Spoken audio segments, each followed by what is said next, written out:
I want to invite you to do something with me. This week, for my Dancing Eros facilitator training, I've been journeying with the priestess. And she is the archetype of, I can't even put her into words right now. But even in 2.5 days, she is showing me so much and teaching me so much. And she's taught me one thing that I really want to share with you, with the world, with whoever is watching this, if no one watches this. I feel this deep desire to put this into our physical world and into the newsfeed and into the internet traffic to send this divine juice out. So I'm going to share it with you, and it's a bit of a practice. So it's something that you want to have like 2 minutes to do. I feel a little bit nervous. So I want to invite you to take your hands and hold them. And now close your eyes. Take a big inhale. And as you exhale, place your hands on your heart so that you can feel the pulse and the beat of your heart.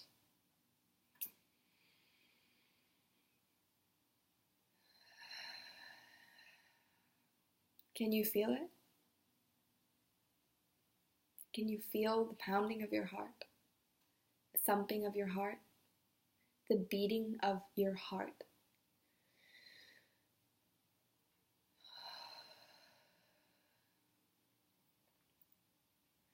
Really let yourself feel your heart beating.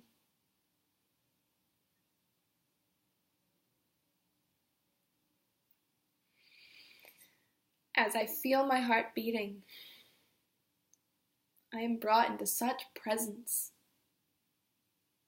with how powerful yet delicate this life is. This small organ beating in our bodies keeps us alive.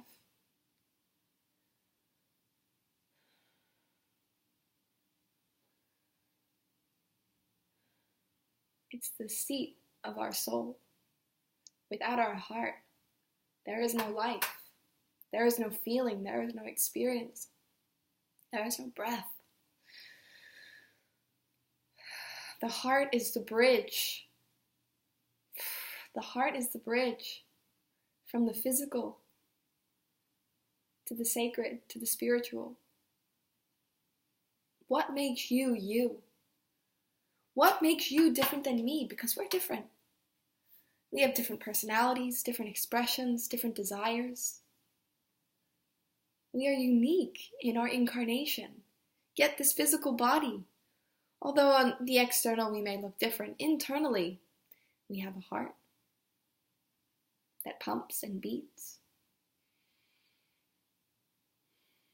That physical characteristic that is so universal.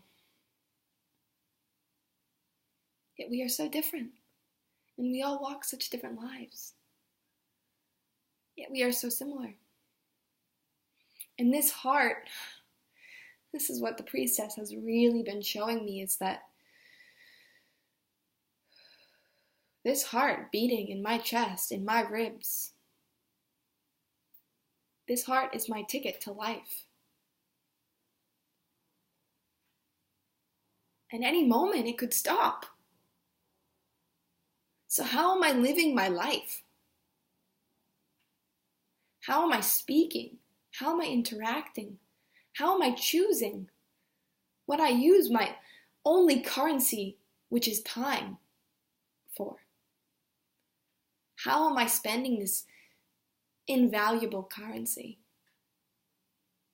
And these words that pour through my mouth, I don't know when my last words are going to be.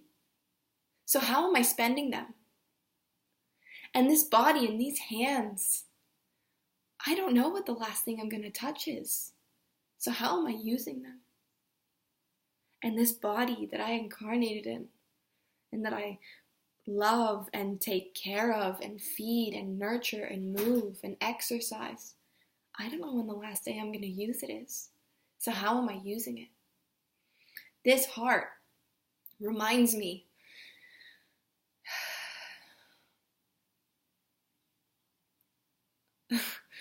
of the beautiful delicacy of life. And with that delicacy, that we don't know when our time is, comes an invitation to live fiercely and boldly. And it is terrifying. And I know because I'm amidst it every day. Like, how can I?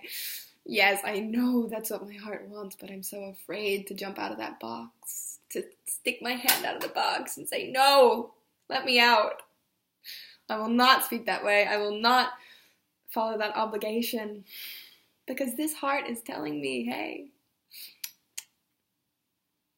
you've got to live what you want to live, and you've got to be who you want to be. And do it fiercely, but lovingly. Because when you fiercely choose your life with such love and devotion, anybody who doesn't respect that or doesn't love you for that is not someone you want in your life. And that may seem harsh, but when you've got this heart ticking, is it that harsh? What matters more? Compromising your truth for momentary comfort of others? How much can you sacrifice your precious beating life for the conformity and compliance of someone else's wishes? Whose dream are you living? Each day when you wake up, whose dream are you living? It's so real, yet so hidden amidst this illusory existence that we live in. But this heart reminds us as it's ticking.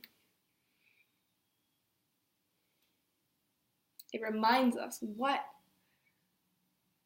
do we care about?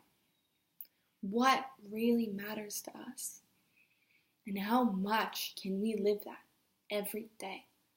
And when we get lost in the sway of the tides of life and emotions and responsibilities, can we stop and put our hand on our heart and close our eyes